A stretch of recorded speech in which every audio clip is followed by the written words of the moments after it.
1796 उस समय जब मैं इंग्लैंड से वापस आकर छिंदवाड़ा आके ऑर्थोपेडिक सर्जरी प्रैक्टिस करता था। हर सैटरडे संडे आता था और सैटरडे आके पेशेंट्स देखना, फिर सैटरडे शाम को थोड़ा सा रेस्ट करना, रिजुविनेट होना और संडे सर्जरी करके नागपुर वापस लौटना। इस चक्कर में सैटरडे शाम को, शनिचर शाम को हम सब दोस्त लोग तामिया नाम की जो जगह है छिंदवाड़ा और पचमढ़ी के बीच में, वहाँ पे आके बैठते थे, गपशप लगाते थे, डिस्कशन करते थे। तामिया का एक भौगोलिक विशेषता है। तामिया सातपुड़ा पर्वत के ऊपर का भाग है, जो एक one of the top most hill माना जाता है। इसके पैरेलल जो बहुत फेमस पार्ट है वो है पचमढ़ी, जो सबको मालूम है। तामिया ऊपर का पोर्शन और उसकी जो वैली है उसको पातालकोट कहा जाता है। अब तामिया की हिस्ट्री जो है, इतिहास जो है, वो बहुत ही विशेष है। जब ब्रिटिश राज इंडिया में चल रहा था तब अंग्रेज़ों ने हमेशा सोचा था कि Nagpur centre point, anatomical centre of the country, ये उनकी कैपिटल बने। तो उन्होंने धीरे धीरे सब बिल्डिंग्स बनाना चालू कर दिया, मिलिट्री सेंटर बनाना चाहा, रिजर्व बैंक बन गई, हाई कोर्ट की बिल्डिंग्स बन गई और ये उनकी सोच थी। कलेक्टर ऑफिस बन गया। लेकिन ब्रिटिश लोग, एज वी ऑल नो, गर्मी से बहुत परेशान होते थे, तो उनकी समर कैपिटल उन्होंने शिफ्ट की थी छिंदवाड़ा। इसका और एक उदाहरण ये भी है कि सीपी एंड बेरार का, सेंट्रल प्रोविंसेस एंड बेरार का पहला टीबी सैनिटोरियम छिंदवाड़ा में बना था। तो ये लोग उनका पूरा capital, political capital Chhindwara shift करते थे। अब इसी दौरान करीबन 1850s में, 1857 में हमारा पहला फर्स्ट हलचल हुई थी इंडिपेंडेंस की तरफ। 1840s 1850s में जो उस समय के नागपुर के कलेक्टर थे, उन्होंने डिसाइड किया कि कुछ मिलिट्री सेटअप के बारे में सोचा जाए, चलो इसके बारे में कॉन्फ्रेंस लेते हैं। उस समय वो ऑलरेडी छिंदवाड़ा में थे, किसी ने उनको बताया एक जगह पास में ही है, चलो चलते हैं वहाँ पे। उस समय घोड़े हुआ करते थे। तो छिंदवाड़ा से 6 नोबलमैन, 6 ब्रिटिश और उनके साथ 6 उनके सपोर्टिंग इंडियन, ये निकले। चलते गए, उन्होंने तामिया आना था। उसमें से 3 जन रास्ता भूल गए, भटक गए और भटके हुए ये 3 घोड़े वाले लोग पहुंच गए पचमढ़ी और पचमढ़ी फेमस हो गया, मिलिट्री सेंटर बन गया और आज जो तामिया बनना था वो अधूरा रह गया, पचमढ़ी जो भी बनना था वो बन गया, फेमस हो गया। ये है तामिया के बारे में। ऐसे तामिया का निर्माण हुआ। आज भी तामिया में फॉरेस्ट गेस्ट हाउस है जो ब्रिटिशों ने बनाया हुआ है। आज भी रॉक सॉलिड सातपुड़ा पर्वत के एक प्लेटू पे वो खड़ा है। उसी दौरान ब्रिटिश नागपुर आने के पहले जो भोसले राज कर रहे थे वहां पे, so Bhosale fled away from Nagpur and came to stay at some place because they knew कि यहाँ पे उस समय बहुत डेंस फॉरेस्ट हुआ करता था। ऐसी ये भी कहावत है कि रामायण के दौरान राम, लक्ष्मण, सीता, उनका एक जो पाथवे ट्रेस किया गया है, अयोध्या से वो निकले, नासिक गए, नासिक से वो तामिया पहुँचे। तामिया के पहले पांडव गुफा का भी एक एविडेंस है पचमढ़ी में। वहाँ से पातालकोट आए, जहाँ पे राजा को, यानी राजा की गुफा वो माना जाता है। यहाँ से वो आगे चलते चलते चित्रकूट में गए, जहाँ पे वाटरफॉल्स, फेमस वाटरफॉल्स है, और वहाँ पे सुवर्णमृग की कहानी भी अ, उसकी भी आख्यायिका है, ये हम सब जानते हैं। तो ऐसा एक रूट रामायण का, राम लक्ष्मण सीता का ट्रेस हुआ है। तो ये राजा को पातालकोट में आज भी अस्तित्व में है। तो ये राजा को इज ए वेरी प्रोटेक्टेड केव, जहाँ पे भोसलेज नागपुर के भाग के आए, उनका खजीना, उनका भार लेके, जो उनके साथ नागपुर से लोग आए, भार लेके आने वाले इसलिए भारिया, ये जो ट्राइबल कम्युनिटी है आज भी पातालकोट में अस्तित्व में है। 14 विलेजेस है, 14 हटमेंट्स है पातालकोट में, जहाँ पे ये भारिया लोग रहते हैं। अब खजीना, उसके आजू बाजू में हमेशा से हम लोग एक रूमर बनाते हैं कि वहाँ पे सांप है, वहाँ पे मत जाइए, so as to protect the treasure. ऐसे ही आख्यायिका, ऐसे ही रूमर्स पातालकोट के बारे में, जहाँ पे खजीना शायद से आज भी छुपा हुआ है, फैलाई गई, बनाई गई। अब ये रूमर ऐसी थी कि यहाँ पे रहने वाले लोग मैन ईटर्स है, यहाँ पे रहने वाले लोग बौने हैं, क्योंकि हम लोग बहुत ऊपर से देखते थे, तो वो आप जैसे और हमारे जैसे ह्यूमन बींग्स है, वो भी छोटे तो दिखने ही वाले हैं, लेकिन रूमर ये उठाई गई कि वहाँ पे बौने हैं, वहाँ पे मैन ईटर्स है, वहाँ पे मत जाइए, खजाना प्रोटेक्ट करने के लिए। तो ऐसा ये तामिया, जो सतपुड़ा के हिल का एक प्लेट्यू है, one of the highest plateau, और पातालकोट जो एक वैली है। ऐसी एक कहावत है कि इंद्रजीत, रावण का बेटा मेघनाद, वो यहाँ पे तपश्चर्या किया करते थे।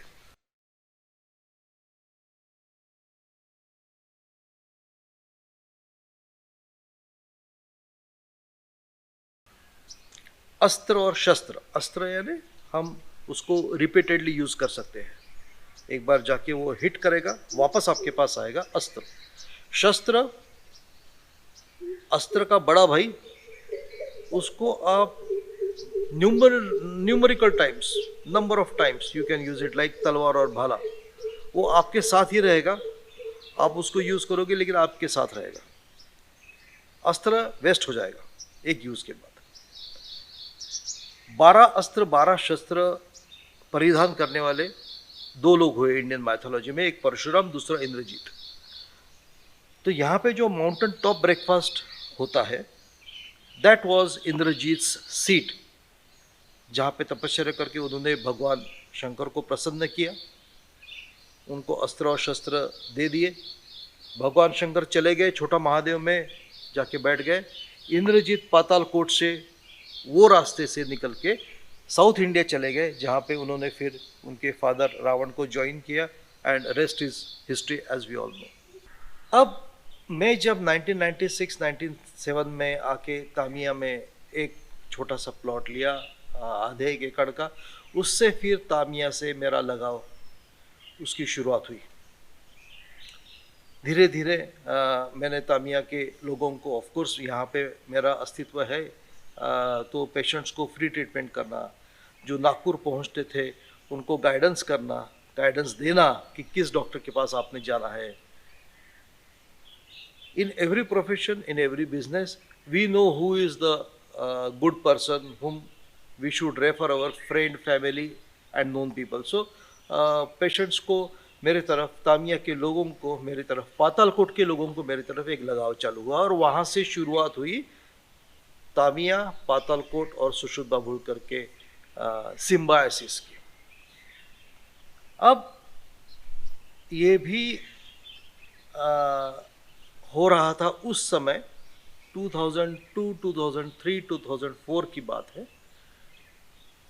सतपुड़ा रेंजेस में बहुत ज़्यादा स्तर पे ट्री कटिंग चालू हो गया था। अब ये ट्री कटिंग कौन करते थे? यहाँ पे रहने वाले नेटिव्स, यहाँ पे रहने वाले 14 गांव के कुछ लोग, रहीवासी, उनके उदर निर्वाह के लिए, उनके रोजी रोटी के लिए ट्री कटिंग करके बाज़ार में बेचना, ईंधन करके, फ्यूल करके। ये एक of course source of major income उनका था। अब ट्री कटिंग के कारण ग्रीन कवर लॉस हो रहा था पूरे सातपुड़ा माउंटेन रेंजेस का। उसी समय और एक घटना हुई। भारिया कम्युनिटी के एक जो मुखिया थे उस समय वो 94 ईयर्स के थे। फ्रैक्चर नेक फीमर हिप का फ्रैक्चर हुआ था और 5-6 साल से वो ऐसे ही पड़े हुए थे बिना किसी ट्रीटमेंट के। वो ट्रीटमेंट नहीं लेना चाहते थे, ये भी एक फैक्ट है। मेरे इस लगाव से उनको बाकी के लोगों ने पातालकोट के मेरे पास लेके आए। उनका ऑपरेशन किया गया, हिप रिप्लेसमेंट किया गया। ऑफ कोर्स हिप रिप्लेसमेंट के बाद पेशेंट तुरंत चलता है, वो भी तुरंत चलने लगे। उसके बाद वो 5 से 6 साल जीवित रहे अच्छी तरह, एक्टिव लाइफ। और ऐसा कहा जाता है, माना जाता है, बताया जाता है कि उन्होंने मरने से पहले सटली ये सब गांव में जो हटमेंट्स थे 14, उसमें एक मैसेज पास कर दिया कि मेरे बाद मेरे साथ डॉक्टर सुषुप बाबुलकर का कहा माना जाना चाहिए। He is a respected person, he has done so much for us. तो इनका ट्रस्ट, इनका बिलीफ और मेरी तरफ बढ़ा।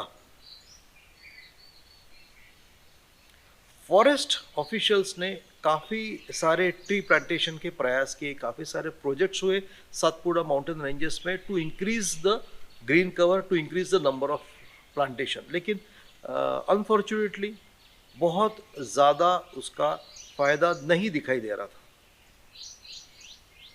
आई must take this name, Chittaranjan Tyagi उस समय के चीफ कंजर्वेटर ऑफ फॉरेस्ट थे। जब मेरी और उनकी मीटिंग हुई, ऐसा एक प्रयास, ऐसा एक प्रोजेक्ट, ऐसे एक दिशा के बारे में हमने सोचना चालू कर दिया कि यदि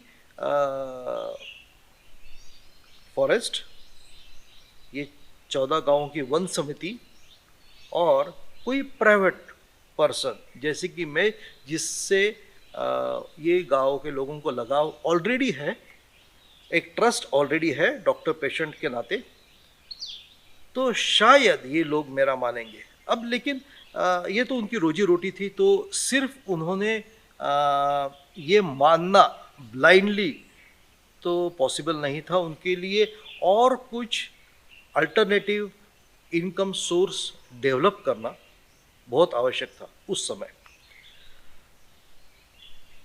सो इंडिया में, भारत में पहली बार किसी फॉरेस्ट, वन समिति और प्राइवेट पार्टी का एक ट्राईपार्टाइट अग्रीमेंट डेवलप हुआ to develop, maintain and take care of forest. कभी ऐसा हुआ नहीं था। अब कुछ ना कुछ तो करना है, alternative source of income develop करनी है। सो सबके दिमाग से उस समय ब्रेनस्टॉर्मिंग करते करते आइडिया निकली कि यहाँ पे एक गेस्ट हाउस यदि निकालते हैं फॉरेस्ट में, यदि छोटे छोटे पॉइंट्स यदि डेवलप करते हैं, यहाँ के लोगों को यदि गाइड बनाते हैं, नेचर ट्रेल्स डेवलप करते हैं फॉरेस्ट में, फॉरेस्ट के प्रति यदि उनका प्यार, स्नेह बढ़ाते हैं, तो शायद से इनकम सोर्स चालू हो जाएगा। क्योंकि लोग, टूरिज्म बढ़ जाएगा तामिया का, इन लोगों का इनकम बढ़ जाएगा, तो ऑटोमेटिकली ये लोगों को ही समझेगा, लोकल लोगों को ही समझेगा कि जो फॉरेस्ट हमें पैसा मिला के दे रहा है उसको प्रोटेक्ट किया जाए। तो ये करना तय हुआ। एक ब्लूप्रिंट बनाई गई कागज पे कि ऐसा ऐसा गेस्ट हाउस करना है। और जैसे कि मैंने सोचा था शुरुआत में कि 5 से 10 रूम्स का गेस्ट हाउस बनाना चाहिए, लेकिन ऑफ कोर्स ब्लूप्रिंट तो बड़े स्तर पे बनी उस समय,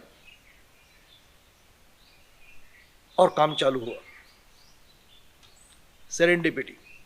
सेरेंडिपिटी का जन्म ऐसे हुआ। और उस समय करीबन 250 से 300 लोग, ये सब 14 गांवों के लोगों को प्रायोरिटी दी गई। ये सब लोग भारिया कम्युनिटी के आदिवासी लोग, हर एक डिपार्टमेंट का हेड जो था वो स्किल्ड था। नागपुर से आया था, बम्बई से आया था, कुछ लोग आगरा से आए थे जो स्टोर वर्क जिन्होंने किया। ये सब लोगों ने इनको ट्रेन किया। तो brick work, plastering, masonry work, fabrication work, ये सब ट्रेनिंग देने के बाद जो खड़ा हुआ है आज सेरेंडिपिटी, इसका श्रेय पूरी तरह पातालकोट के रहीवासियों का जाता है। ये 14 गांवों के लोगों का जाता है। Of course the master brain was very technical, लेकिन इसको खड़ा करने में मदद किसने की? तो लोकल लोगों ने की। ये 250 से 300 लोग 3 साल तक रोज यहाँ पे आके काम करते थे। तो ऑटोमेटिकली इकोनॉमिकली थोड़ा सा बूस्ट मिल गया ये रीजन को। अब सेरेंडिपिटी का काम खत्म हुआ, इनॉग्रेशन का टाइम आया। ये 250 से 300 लोगों में से ऑलमोस्ट 60-70% लोगों को बड़े बड़े शहरों में काम मिल गया। कुछ कुछ लोग खुद ठेकेदार बन गए, कॉन्ट्रैक्टर बन गए। उन्होंने खुद के छोटे छोटे पॉकेट्स में काम करना, सिविल कंस्ट्रक्शन करना चालू कर दिया काम। बचे 60-70 यंग लड़के, जवान लड़के। अब उनको खेती में वापस जाने में कोई इंटरेस्ट नहीं था। अब क्या करना है इन लोगों का? क्या करना, इनको वापस वही जगह जाके काम करने में इंटरेस्ट भी नहीं था, नहीं उन्होंने वो करना चाहिए था। उस समय मैंने बात किया ताज होटल के मैनेजमेंट से और उनको रिक्वेस्ट किया कि आप आपके टीम से हमारे टीम को कुछ ट्रेनिंग दीजिए लोकली, सो दैट ये जो बच्चे हैं वो हाउस कीपिंग का काम सीखेंगे, किचन का काम सीखेंगे, रूम सर्विस का काम सीखेंगे, रेस्टोरेंट सर्विस का काम सीखेंगे, ये सब चीज़ें। ताज मैनेजमेंट में सजेस्ट किया कि एक्स ताज यानी ताज में जो पहले मैनेजर लेवल थे उन्होंने एक ग्रुप फ्लोट किया है हॉस्पिटैलिटी ट्रेनिंग के लिए। तो वो आके 2 बार ये सब लोगों को ट्रेन करके गए, एटलीस्ट एक बेसिक नॉलेज देके गए, जिससे कि ये सब 60-70 लोग इनको ट्रेनिंग यहाँ पे देके यहाँ पे उनको सैलरीड तौर पे रखा जाए। तो आज आप ये जो देख रहे हो ये सब यहाँ पे जिन्होंने कंस्ट्रक्शन में पहले काम किया, आज ट्रेनिंग के बाद कोई हाउस कीपिंग का चीफ बना हुआ है, कोई रेस्टोरेंट का चीफ बना हुआ है, कोई कैप्टन बना हुआ है। सो रोजगार, economic upliftment and of course structures that serendipity has created is what is extremely heartwarming and fulfilling. जो बच्चे 15-15, 16-16 किलोमीटर पैदल चल के आते थे उस समय काम करने के लिए, आज काफ़ी बच्चों ने मोटरसाइकिल ले लिया है, काफ़ी हद तक खुश है, उनकी फैमिली खुश है, कई लोग हस्बैंड वाइफ भी काम करते हैं। And I think the whole purpose why how serendipity was built is probably getting fulfilled. जब ऐसा तय हुआ कि एक रिसोर्ट, एक गेस्ट हाउस टाइप कुछ बनाना है, तो सबसे पहले मुझे ये तय था कि जैसे ही कोई आएगा तब एक ऐसा स्ट्रक्चर बनना चाहिए जो स्ट्रक्चर एक वाव क्रिएट करे। जो स्ट्रक्चर एक ऑर्थोपेडिक सर्जन ने ये किया है वो भी एक एलिमेंट उसमें होना चाहिए। सो अपनी ह्यूमन बॉडी, अपना human skeleton is made up of many cells, osteocytes, और हर एक ऑस्टियोसाइट कनेक्ट होता है बाय हेवरशियन कैनाल सिस्टम। यदि आप इमेजिन करते हो 4 डॉट्स, 4 ऑस्टियोसाइट्स और 2 उसमें से अपोजिट एंड करके पुल करते हो, तो जो स्ट्रक्चर आप इमेजिन करोगे वो है hyperbolic paraboloid. So that's hyperbolic paraboloid. ऐसे मल्टीपल न्यूमेरिकल हाइपरबोलिक पैराबोलॉइड्स पे आप खड़े हो एज ए स्केलेटन, और ये स्ट्रक्चर इनहेरेंटली इतना स्टेबल होता है कि सिर्फ 4 पिलर पे ये इतना हेवी पूरा स्ट्रक्चर खड़ा है। तो यदि आप पास से देखोगे तो सिर्फ 4 पिलर्स है, उसके ऊपर ये पूरा जस्ट ऐसे कैप की तरह रखा हुआ है। Today it is the tallest hyperbolic paraboloid structure appreciated by World Book of Records and India Book of Records.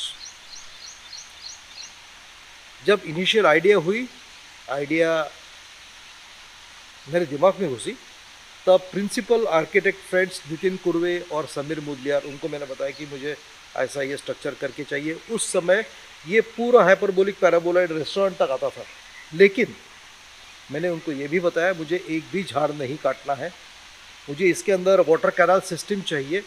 So finally it was decided that जहाँ जहाँ पेड़ है उनको सेव करने के लिए ये स्ट्रक्चर को डिवाइड किया जाएगा। सो रेस्टोरेंट सोल करी became a separate structure but a part of hyperbolic paraboloid. Banquet hall became a separate part, saving the trees in between. So serendipity जब build हुआ, एक भी parent tree जो इसमें ये प्लॉट में था वो नहीं काटा गया, हर एक ट्री एक एक पौधा सेव किया गया। मैं जब जिम कॉर्बेट नेशनल पार्क गया तब वहाँ पे काफ़ी सारे स्ट्रक्चर्स बने हुए थे एक पर्टिकुलर होटल में, जो ग्रास के स्ट्रक्चर्स छोटे छोटे रूफ थे। ये एक स्पेशल ग्रास है जो वाटर ग्रास है, इजीली पानी से अफेक्ट नहीं होता। फॉर एग्जांपल काजीरंगा फॉरेस्ट जिसमें सिंगल हॉर्न राइनो रहते हैं, वाटर ग्रास।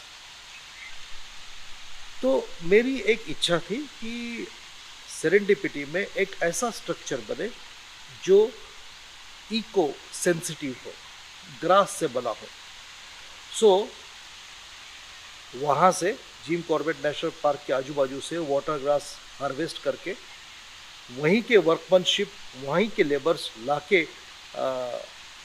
इंडिया का टॉलेस्ट ग्रास मेड डोम बना, जो आज बेलिनी द बार है सेरेंडिपिटी का।